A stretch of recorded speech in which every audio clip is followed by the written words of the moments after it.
길가에 피난 포기풀처럼 겸손하게 살고 싶은데 방법이 궁금합니다.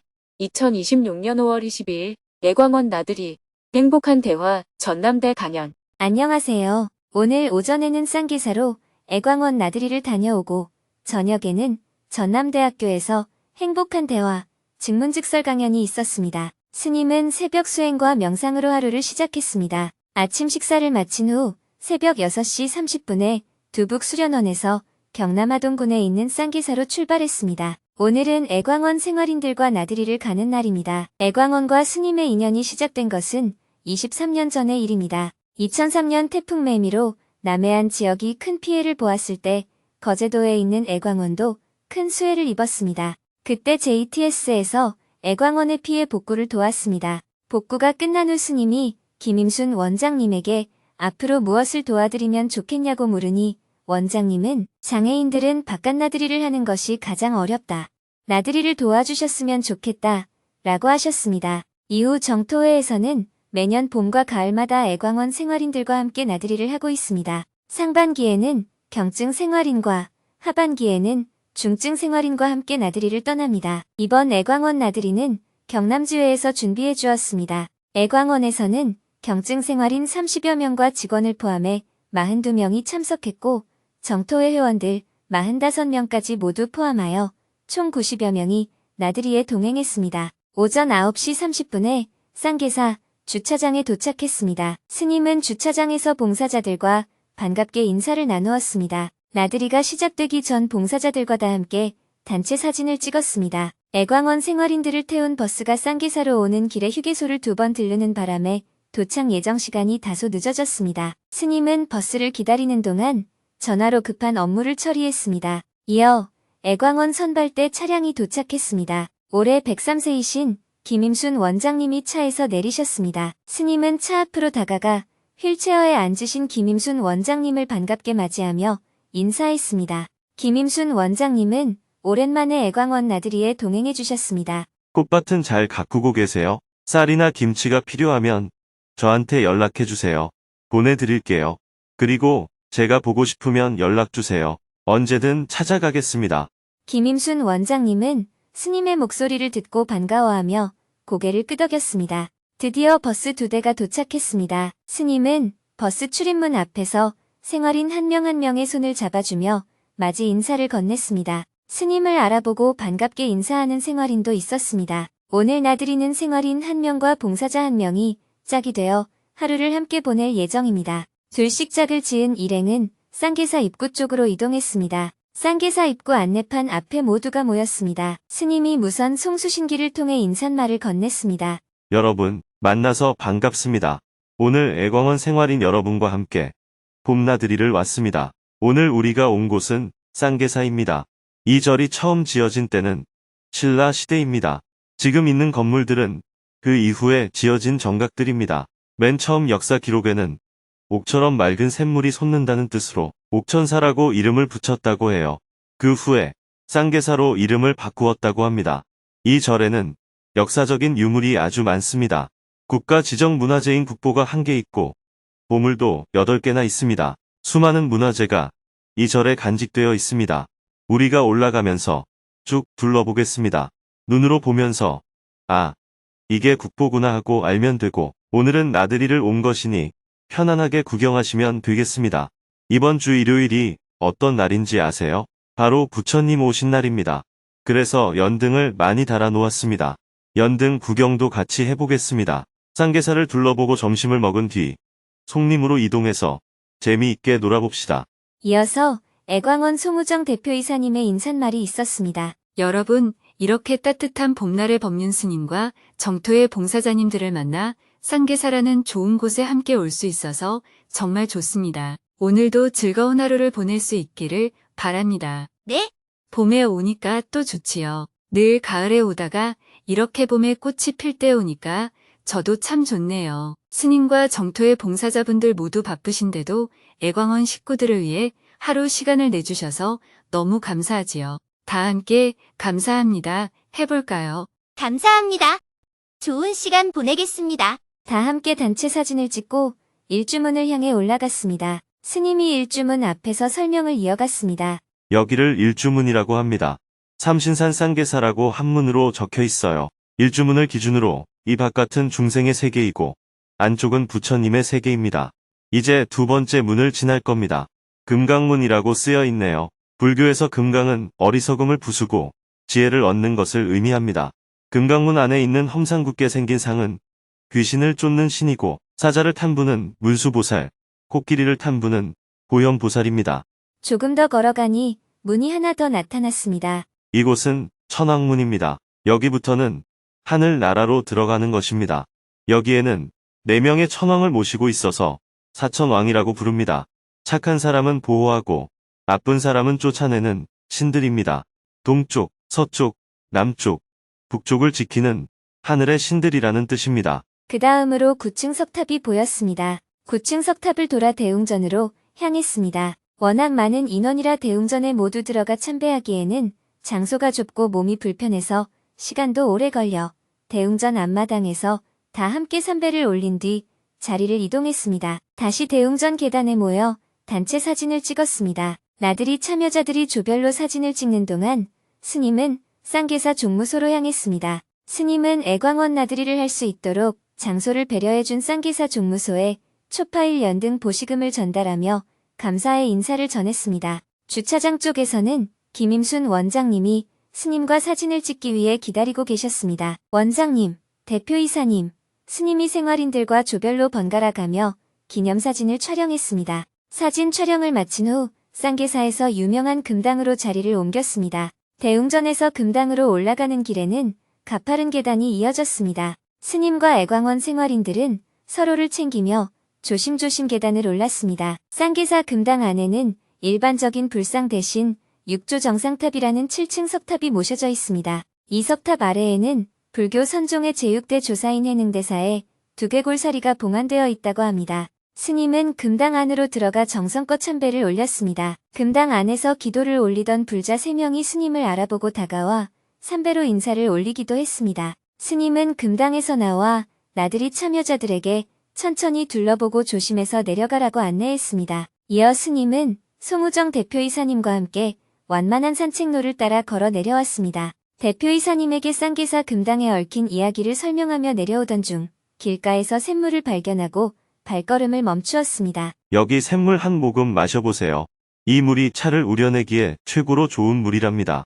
스님은 옆에 놓인 바가지로 샘물을 떠서 한 모금 마신 뒤 대표이사님에게도 물맛을 보라며 권했습니다. 물맛이 좋은 샘물 바로 옆에는 작게 고인 웅덩이가 있었는데 그 안에 개구리 한 마리가 죽은 채 떠 있었습니다. 스님은 죽은 개구리를 발견했으나 승복 소매와 자락이 길어 직접 건져내지 못하자 봉사자 중 한 명이 웅덩이에서 개구리를 건져내주면 좋겠다고 나지막이 말했습니다. 이에 거제지회 지회장님이 소매를 걷어붙이고 죽은 개구리를 조심스럽게 건져내 주었습니다. 스님은 천천히 걸어 쌍계사 주차장으로 내려왔습니다. 준비된 차량에 탑승해 인근 식당으로 이동했습니다. 나들이 참가자들도 모두 식당에 모여 비빔밥 정식으로 점심 식사를 맛있게 했습니다. 식당 주인이 스님을 알아보고 매실 고추장을 선물했습니다. 스님도 감사의 표시로 신간, 닭, 깨달음의 대화를 선물했습니다. 점심 식사를 마친 후 차로 30분가량 이동하여 하동, 송림공원에 도착했습니다.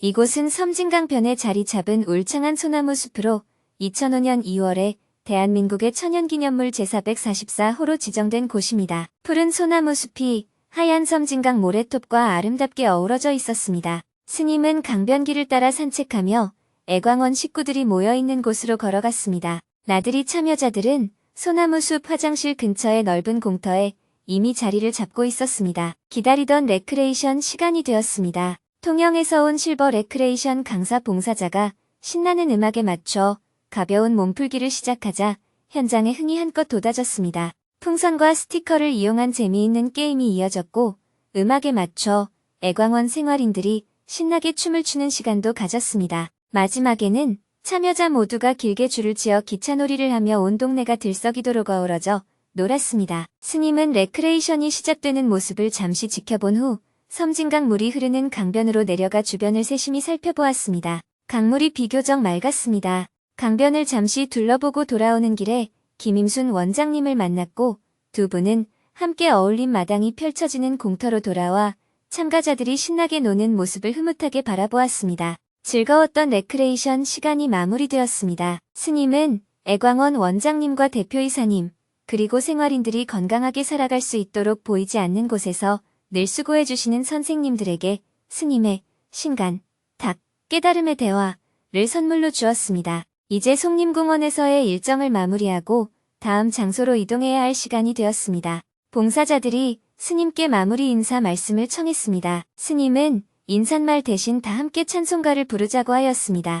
기독교 정신으로 세워진 애광원의 원장님과 대표이사님, 생활인들도 스님의 선창에 맞춰 다 함께 찬송가를 따라 불렀습니다.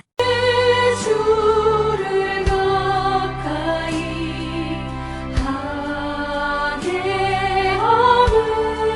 하게하는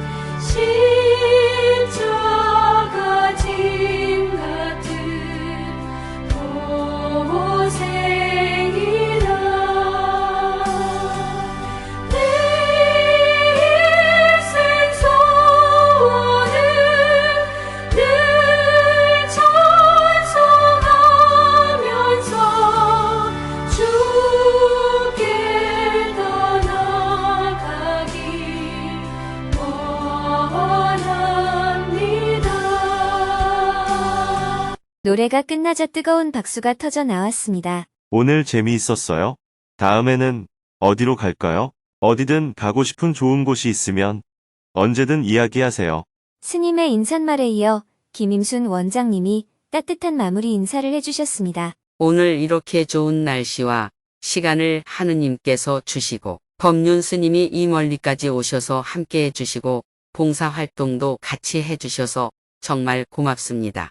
원장님의 인사 말씀이 끝나자마자 스님이 할렐루야 라고 하자 참가자들은 한바탕 크게 웃으며 우레와 같은 박수를 쳤습니다. 마지막으로 단체 촬영을 한 뒤 차량으로 이동했습니다. 스님은 공터에서 주차장까지 김임순 원장님의 휠체어를 직접 밀며 아름다운 강변 산책로를 함께 걸었습니다. 애광원 나들이의 마지막 목적지는 햇들 목장이었습니다. 차로 40여 분을 달려 목장에 도착해 동물들에게 먹이를 주는 체험 프로그램이 남아 있었습니다. 그런데 목적지 주소를 찍고 운전해 갔으나 목장이 쉽게 보이지 않았습니다. 내비게이션이 안내하는 종착지에 도착해 사방을 둘러봤지만 아무것도 없었습니다. 다른 참여자들은 이미 도착했다고 연락이 오는데 버스도 사람도 보이지 않았습니다. 다행히 마중 나온 봉사자의 안내를 받아 길을 따라 걸어 올라가니 눈앞에 탁 트인 푸른 목장이 펼쳐졌습니다. 길가 밖에서는 전혀 보이지 않던 곳인데 완만한 고개를 하나 넘으니 아름다운 목장이 숨겨져 있었습니다. 먼저 도착한 참여자들은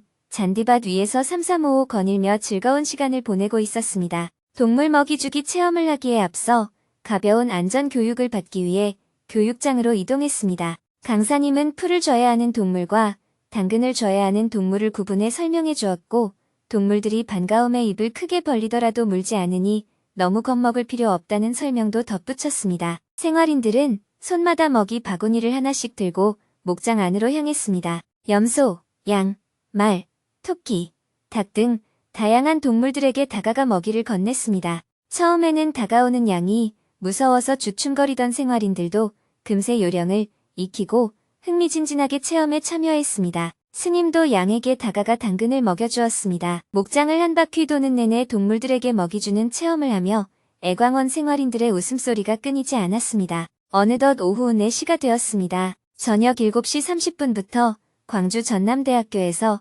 행복한 대화, 직문직설 강연이 예정되어 있었습니다. 강연 전 학교 관계자들과의 차담 시간을 고려하면 늦어도 오후 4시에는 출발해야 했습니다. 스님은 송우정 대표이사님에게 저녁 강연 일정으로 인해 끝까지 함께하지 못하고 먼저 자리를 뜨게 된 점에 대해 정중히 양해를 구했습니다. 그리고 부처님 모신 날 생활인들에게 과일 공양을 올리고 싶다며 준비해온 보시금을 전달했습니다. 대표이사님 역시 애광원에서 정성껏 준비한 선물을 스님께 전하며 깊은 감사의 마음을 표했습니다. 스님은 전남대학교로 출발하기 전 휠체어를 타고 계셔서 목장 위쪽까지 올라오지 못하신 김임순 원장님께 다가가 정중히 작별 인사를 드린 뒤 차량에 탑승해 광주로 향했습니다. 이동하는 차 안에서 스님은 밀린 업무를 체크하고 소통을 했습니다. 잠깐씩 눈을 붙여 휴식을 하기도 했습니다. 강연장에 도착하기 전 스님은 마지막 휴게소에 들러 간단하게 우동 한 그릇으로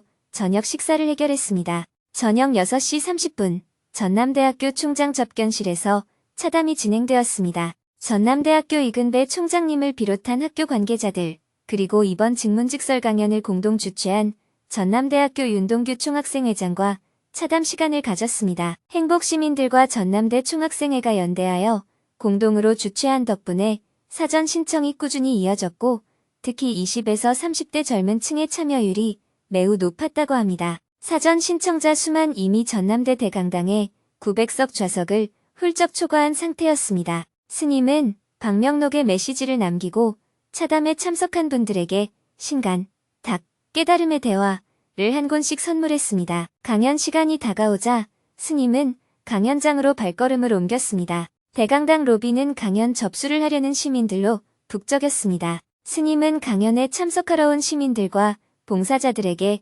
반갑게 인사를 나누고 대기실에서 잠시 숨을 고른 뒤 무대 뒤편으로 올라갔습니다. 본 강연에 앞서 사전 공연으로 해금 연주가 펼쳐졌습니다. 연주자 5명이 무대에 올라 칠갑산, 행복한 사람, 홀로 아리랑 등 총 3곡을 아름다운 선율로 들려주었습니다. 스님은 무대 뒤편에서 해금 공연을 들었고 공연이 끝난 뒤 연주자들을 격려하며 함께 기념사진을 촬영했습니다. 곧이어 스님을 소개하는 영상이 끝나고 마침내 스님이 환한 미소와 함께 무대 위로 걸어 나왔습니다. 청중들의 박수 소리가 우레와 같았습니다. 안녕하세요.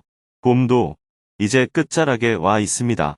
이런 늦은 봄날, 광주 시민 여러분과 만나게 되어 참 기쁩니다. 오늘 직문직설은 특별히 전남대학교 총학생회와 행복시민이 공동으로 주최했습니다. 강연에 직접 참가해주신 전남대학교 총장님과 총학생회장님, 그리고 전남대 동문회에 박수 부탁드립니다. 학교 측에서도 광주 시민 여러분을 위해 많은 배려를 해주셨습니다. 공동 주최이다 보니 강당 사용료와 주차비가 무료이고 더불어 제 강연도 무료입니다. 저는 출가해서 불교를 배울 때 학비를 내지 않고 배웠습니다. 그래서 저도 어디를 가든 평생 강사료를 받지 않고 법문을 합니다. 공짜로 배웠기 때문에 공짜로 강연을 합니다. 그렇다고 완전히 공짜는 아니에요. 정확히 말하면 후불제예요.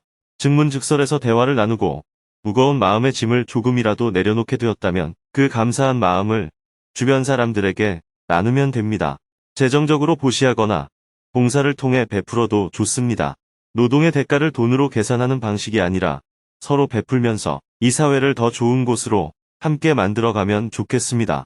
오늘 대화를 통해 조금이라도 기쁨을 얻었다면 그 기쁨을 이웃에 나누시기 바랍니다. 세상에서 제일 쉬운 강의가 직문직설입니다.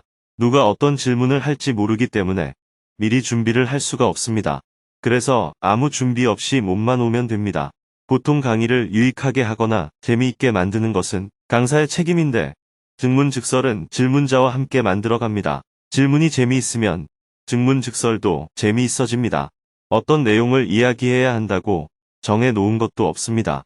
질문에 따라 학교 강의처럼 되기도 하고 때로는 상담하는 시간이 되기도 합니다. 이렇게 여러분의 관심사를 가지고 이야기를 나누게 됩니다. 여기까지 와서 왜 저런 질문을 할까 싶으면 본인도 손을 들고 질문하면 됩니다. 주제는 정해진 것이 없습니다. 물이 그릇에 따라 모양이 달라지듯이 질문자에 따라 대화의 내용도 이리저리 달라집니다. 어떤 사람은 법륜 스님은 어떻게 항상 정답을 줄 수 있습니까? 라고 묻습니다. 그런데 저는 답을 준 적이 없습니다. 정답을 주는 것이라면 직문즉답이지 직문직설이 아니지요. 저는 다만 대화를 나눌 뿐입니다. 상대가 어떤 이야기를 하든 대화는 나눌 수 있습니다.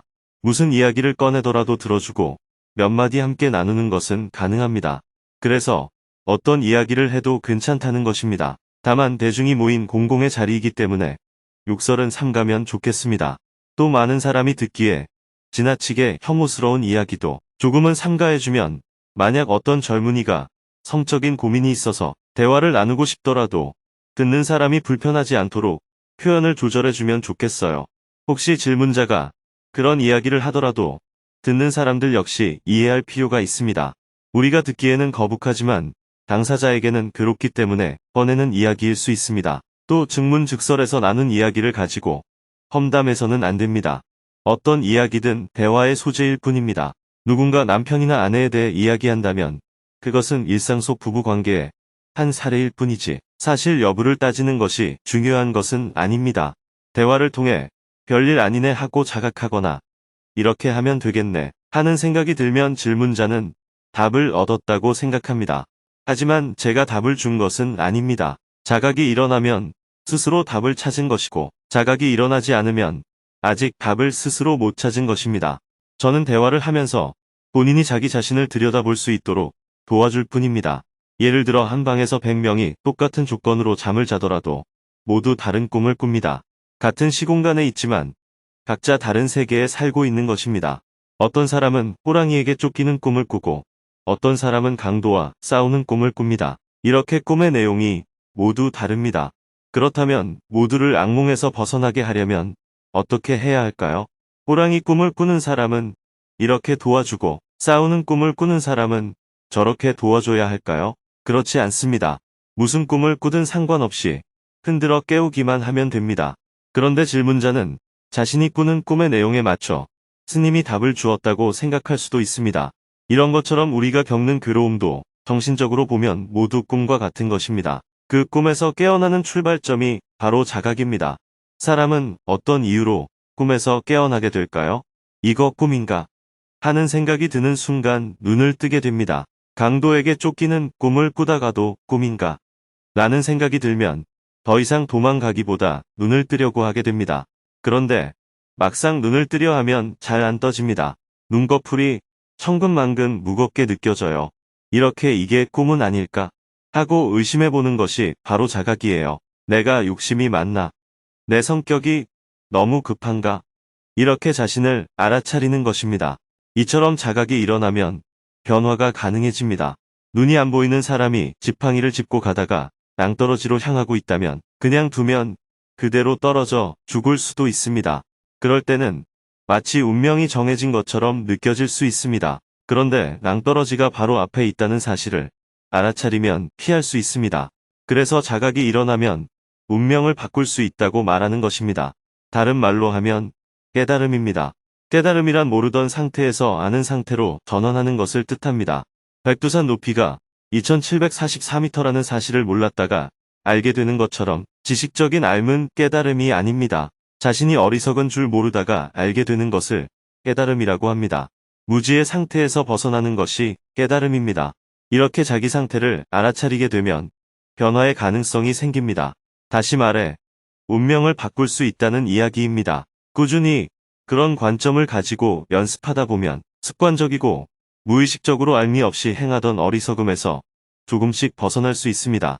그래서 질문할 때 어떤 질문을 해야 하나 라고 고민할 필요가 없습니다. 무언가 힘들어서 말하고 싶거나 의문이 생기면 그냥 질문하면 됩니다. 이런 관점을 먼저 말씀드리고 대화를 시작해 보겠습니다. 청중들과의 대화가 시작되었습니다. 5명이 사전 질문자로 선정되어 대화를 나눴고 현장에서 4명의 질문자와 대화를 더 나눴습니다. 이 중에서 동시에 손을 들어서 가위바위보를 통해 질문할 기회를 얻게 된 21세 청년의 대화 내용을 소개합니다. 길가에 피난 포기풀처럼 겸손하게 살고 싶은데 방법이 궁금합니다. 저는 21살 국어교육과 2학년입니다. 스님 말씀 중에 기억나는 내용이 3가지 정도 있는데요. 첫 번째는 길가에 있는 풀 한 포기처럼 살아보라라는 말씀이고요. 두 번째는 과거의 나를 부끄러워하지 말라. 지금의 나도 부족할 수 있고 실수할 수 있는 존재다라는 부분입니다. 마지막으로 느낌에 대해 알아차리는 것에 대한 말씀입니다. 제가 여쭤보고 싶은 것은 어릴 때의 제 모습들을 떠올리면 아직도 부끄러운 마음이 올라온다는 점입니다. 저는 진정으로 길거리에 있는 풀 한 포기처럼 살아가고 싶은데요. 스스로에게 너그러우면서도 겸손한 태도로 살아가려면 어떤 마음으로 기도하고 살아야 하는지 알려주시길 부탁드리겠습니다. 질문자가 지금 21살이라고 했나요? 그 나이에는 자기가 좋아하는 것을 하면서 마음 가는 대로 살아보면 됩니다. 21살인데 벌써 겸손까지 너무 신경 쓰고 살면 활달하게 살기가 어렵습니다. 애늙은이라고 하지요. 너무 조심하고 미리 대비하면서 살지 말고 그냥 하고 싶은 대로 한번 살아보세요. 내가 하고 싶은 대로 살다 보면 옆 사람이 질문자의 어떤 행동에 대해서 불편함을 느낄 수도 있습니다. 그때 상대가 나에게 문제를 제기하면 고치면 되는 거예요. 예를 들어 내가 좋아서 여자친구 어깨에 손을 살짝 올렸는데 여자친구는 나와는 다르게 손 내려 터치하지 마. 이렇게 얘기할 수 있습니다. 그러면 안 물어보고 터치하면 안 되는구나 하고 알면 됩니다. 그런데 행동도 하기 전에 미리 여자친구에게 터치하면 안 되지 하고 아무것도 안 하면 실제로 여자친구의 마음이 어떤지 알 길이 없어집니다. 일단 뭐든지 해보시기를 바랍니다. 해봤는데 상대방이 싫어하면 아, 싫어하는구나 하면 되고 나는 좋아서 했지만 세상에서는 하지 말라고 하는구나 하고 배우면 됩니다. 내가 미리 이것은 하면 안 돼. 저것은 하면 안 돼. 잘 보이려면 이렇게 해야 해 하면서 조심하는 경우가 있습니다. 100가지 정도 예상을 하고 대비해도 실제 세상 사람들은 질문자처럼 생각을 안 하는 경우가 더 많습니다. 생각을 지나치게 많이 한다고 볼 수 있어요. 아마 100가지 중에 질문자와 비슷하게 생각하는 경우가 30가지도 안 될 거예요. 부처님은 딱 5가지만 말씀하셨습니다. 남을 때리거나 죽이지 말라. 남의 물건을 뺏거나 훔치지 말라. 성추행이나 성폭행하지 말라. 욕설하거나 거짓말을 하지 말라. 마지막으로 술을 마시고 취한 행동을 하지 말라입니다. 이 5가지만 빼고는 너무 남 눈치 보지 말고 또한 남의 행동에도 간섭하지 말아야 합니다. 우리가 세상을 살아가는 데에는 이것보다 규칙이 더 많이 주어질 수도 있습니다. 그런데 이 5가지만 지켜도 세상에서의 갈등이 90% 이상 없어질 겁니다. 여러 상황에 대비해서 미리 너무 많이 고려할 필요는 없어요. 질문자가 말한 겸손이라고 하는 것도 상관과 부하 직원 같은 지위를 중요하게 생각하다 보면 나보다 높은 사람을 만났을 때 기가 죽게 됩니다. 그건 겸손이 아니라 비굴이라고 합니다. 반대로 나보다 지위가 낮다고 생각하는 사람 앞에서는 어깨에 힘이 들어가면서 교만해집니다. 이럴 때 비굴하지 말고 당당하게 살라고 하지요. 교만하지 말고 겸손하게 살라고 합니다. 그런데 교만과 겸손이 따로 있는 게 아닙니다. 모든 사람을 평등하게 대하면 되는 거예요. 예를 들어 상관과 부하를 다르게 보지 않고 똑같이 본다는 말입니다. 돈 많은 사람과 적은 사람, 학생과 교수도 똑같이 보는 거예요. 그렇게 보면 나보다 지위가 높거나 낮다고 해서 다르게 대하지 않고 그냥 한 사람으로 대하게 됩니다. 나는 그냥 한 사람으로 대한 것뿐인데 세상 사람들은 저 사람은 높은 사람 앞에서도 비굴하지 않고 당당한 애라고 말합니다. 그리고 나보다 지위가 낮은 사람에게도 특별한 잘난 척하지 않고 똑같이 대하면 세상 사람들은 저 사람 참 겸손하다라고 평가를 합니다. 그러니까 당당함과 겸손함이 따로 있는 게 아닙니다. 사과는 사과로 보고 배는 배 그대로 보면 되는 거예요. 사과가 더 좋고 배가 더 나쁘다고 보지 않고 똑같이 보는 겁니다. 차별이 존재하는 세상 속에서도 나는 차별하지 않고 원래 존재 그대로 평등하게 대하면 세상 사람들이 나를 볼 때 높은 사람 앞에서는 당당하고 낮은 사람 앞에서는 굉장히 겸손한 애라고 말하는 겁니다. 겸손하겠습니다. 이렇게 말한다고 해서 겸손해지는 것이 아닙니다. 질문자가 하고 싶은 대로 했는데 누가 너 좀 거만한 애라고 하면 조금 겸손하면 되고 너 좀 비굴한 애라고 말하면 당당하게 살면 됩니다. 이렇게 하면서 자연스럽게 균형점을 찾아가는 거예요. 젊은이가 처음부터 겸손하고 당당하게 살기는 쉽지 않습니다. 작은 일이라도 처음부터 잘 되지는 않습니다. 예전에 지프로 새끼를 꼬아서 끈을 만들었는데 그것도 처음부터는 잘 되지 않습니다. 두 손으로 잡고 새끼를 꼬아봐야 실력이 느는 거예요.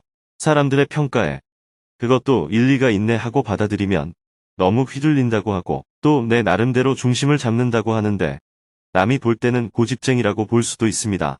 고집쟁이나 휘둘린다 하는 것이 정해져 있는 것이 아닙니다. 남의 말을 들어야 할 때인데 자기 중심을 잡는다라고 하면 남이 볼 때는 고집이 세다고 하고 지금은 중심을 잡아야 할 때인데 남의 말을 들으면 귀가 얇다라는 말을 듣게 됩니다. 그게 딱 맞춰서 되지 않습니다. 많은 경험을 쌓아가면서 적절하게 조화를 이루어야 합니다. 이게 바로 인생에서 가장 중요한 중도라는 거예요. 중도는 이론으로 되는 게 아닙니다. 예를 들어 외줄 타기 할 때 안 떨어지고 잘 타는 방법은 한쪽으로 기울어지지 않고 똑바로 줄을 밟고 가는 것입니다.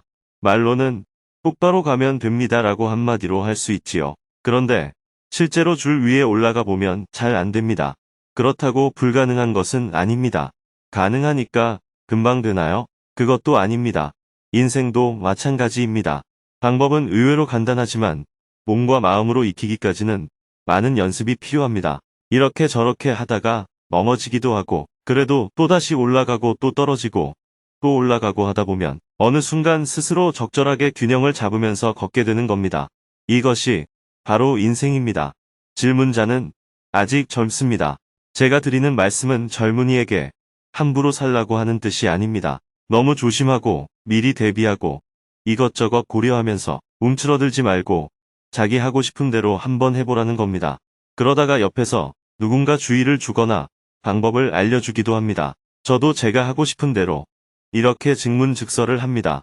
질문에 답을 한창 하고 있는데 옆에서 시간이 되었습니다 하는 쪽지가 들어올 때가 있어요. 그렇다고 무조건 그만해야 하나요? 계속 내가 하고 싶은 대로 해야 하나요? 너무 시간에 쫓기면서 답하기 바쁘면 내용에 재미가 없어지겠지요. 가능하면 정해진 시간을 맞춰야 합니다. 저는 오래 했기 때문에 이제는 상황을 보면서 적절하게 조절할 수 있게 되었어요. 예를 들어 질문할 사람 손 드세요 했는데 아무도 손 드는 사람이 없으면 끝날 때가 되었다는 거겠죠. 반대로 손을 많이 들고 질문을 하려고 하는데 저 뒤에 사람들이 한 사람씩 빠져나가는 게 보여요. 그러면 청중이 갈 시간이 되었다는 뜻이겠죠. 이럴 때는 상황을 잘 살펴서 질문이 많아도 그냥 끝내기도 하고 또 사람들은 들을 준비가 되어 있는데 질문이 없으면 그때도 끝냅니다. 제가 제일 짧게 강연했을 때는 15분 만에 끝냈을 때도 있었습니다. 한 사람이 질문해서 대화를 했는데 다음 질문이 없어서 그냥 끝낸 것이었어요. 제가 일방적으로 강연을 하는 게 아니라 서로 대화하는 자리이기 때문입니다. 상대가 더 이상 대화하지 않겠다는데 굳이 계속할 이유가 없는 거지요. 그리고 제가 강사료를 받으면 그에 상응하는 대가를 지불해야 하지만 저는 그게 아니니까 누구 눈치를 볼 필요가 없다는 말씀입니다. 대화하고 싶은 사람이 있으면 마음껏 하고 없으면 가면 됩니다. 결국 이런 것을 상황에 맞게 적절하게 조절하는 겁니다. 근데 실제로는 말처럼 단번에 되지는 않습니다. 많은 경험을 쌓아야 해요. 그냥 무턱대고 반복하는 경험이 아니라 하면서 다른 사람 얘기도 듣고 수정도 하고 바꿔가면서 유연하게 해야 합니다. 똑같은 방식만 고집스럽게 반복하는 것은 바보 같은 일입니다. 경험하면서 이렇게 저렇게 수정하고 고쳐가면서 해봐야 합니다. 그러다 보면 물리가 터진다라고 하듯이 어느 순간 저절로 아는 경지에 이르게 됩니다. 자동차를 고치는 사람이 물리가 터지면 시동 소리만 들어도 어디가 고장 났네 하고 알게 됩니다. 의사가 물리가 터지면 환자가 딱 들어올 때 얼굴 색깔만 봐도 이거 무슨 병이구나 하고 어느 정도 짐작이 됩니다. 물론 요즘처럼 기계로 검사해서 아는 수준은 물리가 터졌다고 볼 수는 없겠죠. 그래서 무턱대고 하는 경험이 아니고 항상 수정해 가면서 연습해 봐야 합니다. 그러니까 지금 질문자도 젊은이답게 도전도 해보고 이렇게 저렇게 궁리하면서 연습하듯이 직접 해보면 됩니다. 그리고 잘못하게 되면 가볍게 알겠습니다. 죄송합니다. 다시 해보겠습니다라고 얘기하면 됩니다. 너무 무겁게 살지 말고 가볍게 살아보라는 말씀을 드립니다. 이것저것 눈치 보고 망설이지 말고 도전해보시고 옆에서 주의를 주는 것도 잘 들어봐야 하겠지요. 네, 잘 들어야 합니다. 무조건 복종하라는 의미가 아니고 가볍게 받아들이기로 이해하시면 됩니다. 교수님께서는 이런 관점이구나. 이 친구는 이렇게 보는구나. 하고 받아들이면 됩니다. 이렇게 할 때 그 경험이 나에게 도움이 되는 겁니다. 네, 감사합니다. 청중과의 대화가 끝나고 책 사인회가 있었습니다. 많은 사람이 사인을 받기 위해 줄을 길게 섰습니다. 사인을 받으며 스님께 고맙다든지 건강하십시오라며 스님께 인사를 했습니다. 이후 증문즉설 강연을 준비한 행복 시민들과 단체 기념 촬영을 하고 강연 전체 일정을 마쳤습니다. 밤 10시가 되어서야 스님은 차량에 탑승해 서울로 출발했습니다. 서울 서초동 정토회관에 도착하니 새벽 1시가 넘었습니다. 오늘 스님의 하루는 두북에서 출발해 경남 하동에서 애광원 나들이를 하고 광주로 이동해 강연을 마친 후 서울에 도착한 긴 여정이었습니다. 내일은 오전에 불교대학 온라인 증문즉설이 있고 오후에는 부처님 오신 날 전야 문화제에 참여할 예정입니다.